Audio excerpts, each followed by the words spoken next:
need you to lock in because I'm about to give you the best game of your life. I swear to God. I swear to God. Okay, look, sexualization is capitalism. That's not a metaphor. It's just what happens when attraction gets pushed through a market logic. Because market logic has 3 rules. Be visible, be legible, and be comparable. And once those 3 rules enter desire, bodies stop being bodies and they become signals. Hair signals, makeup signals, body signals, clothing signals, gym signals, and aesthetic signals. People think they're looking at attraction. They're not. They're looking at desirability packaging. Because sexualization trains the brain to look at people the way that a grocery scanner reads products. Quick signal, instant judgment, move on. But erotic attraction does not work like that. Listen to me. Erotic attraction does not work like that. It runs on mystery, and sexualization destroys mystery instantly because sexualization replaces encounter with maximum visibility. Everything is already announced. Everything is already exaggerated. Everything is already optimized to be understood in 3 seconds. But fascination does not grow where everything is immediately understood. That isn't how it works. Fascination grows in the space between someone noticing, right? Between you noticing someone and understanding them. I want you to get that. Fascination grows in the space between you noticing someone and understanding them. Sexualization collapses that space. That's why hypersexual environments often feel strangely dead. They usually do, right? Everything's visible. Nothing is intriguing. Everything is loud and nothing unfolds. And that's the uncomfortable part about all this. That men drift towards sexualization and flirting because it's the only language many of them were ever handed. Oh, I want you to listen to me. I want you to listen to me. Most of men's flirting today is a combination of just 3 categories. Porn language, locker room language, and advertising language. And then they try to make intimacy out of that.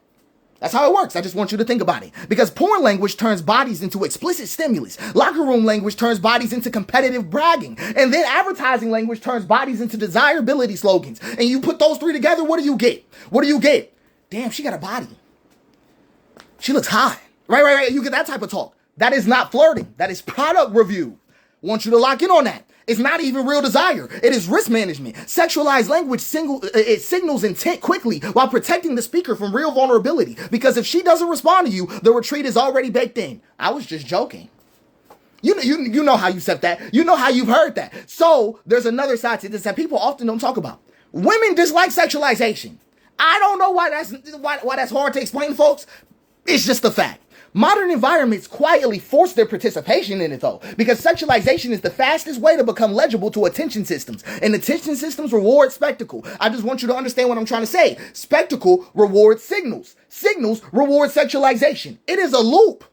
It's a loop, right? Because attention systems reward spectacle. Spectacle systems reward signals, and signals reward sexualization, which means people slowly get trained to convert their bodies into advertising surfaces. All it is. And the strategy seems strangely logical because if visibility increases, attention increases. But attention is not attraction. Catch what I just said. Attention is not attraction. Attention is traffic. Attraction is singular. And singular attraction requires something that the market can't tolerate. Guess what it is? Mystery. Mystery requires an interior life. It requires incomplete knowledge. It requires the possibility that someone is more than what can be scanned in 3 seconds. It really does. Fascination takes more than that. And this is where the trap shows up inside relationships. Because this is also why a relationship can be freaky all day and still die. Because sexualization increases the stimulus while killing the mystery eroticism needed to breathe. It happens all the time. Sexualization can create intensity. I'm not knocking that. But intensity is not the same thing as erotic life. Intensity burns. Eroticism breathes. That's why real flirting sounds completely different from sexualized language. Real flirting sounds like this. Sounds like, I like the way your smile shows up before you laugh. Right. I can give you another example. There's something about how relaxed you get when you're comfortable that keeps pulling me in. Right. Catch how I'm wording it. You have a way of looking at me that makes me forget what I'm saying. Right. Describing feature, effect, and what it does to my proximity. Those lines don't scan a body. They discover a person. And discovery creates tension. Right? Creates tension. Tension creates fascination, which leads to the strangest truth in modern attraction. The more that people sexualize themselves to become desirable, guess what happens? They destroy the mystery that makes desire possible. That's all that happens to them. Because sexualization does not make someone irresistible. It makes them immediately understandable. That's what happens when you get sexualized. And erotic fascination does not run on understanding. It runs on discovery.